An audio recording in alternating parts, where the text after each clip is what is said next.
परम प्रेममय श्री श्री ठाकुर अनुकूल चंद्र श्रीमुख निसृत पवित्र नारी नीति ग्रंथ पाठ।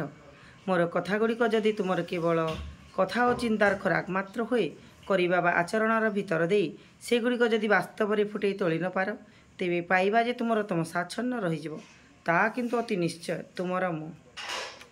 नारी नीति बाक नियंत्रण अंतत कथा को जदि एपरी भावे व्यवहार करिवार अभ्यास चरित्रगत करि पकाई पार जेउथिरे मनीषर दुख अमंगल असंतोष उपस्थित हुए ताहा हेले देखिबो केते दूर तृप्ति केते दूर संतोष केते दूर सहानुभूति लाभर अधिकारी होइछ ताहार इयत्ता नहीं। आग्रहर सहित इच्छा को आमंत्रण कर अभ्यास रे लागि जाओ पारिबो नहीं निश्चय पारिबो। वाणी संख्या 44। जय गुरु।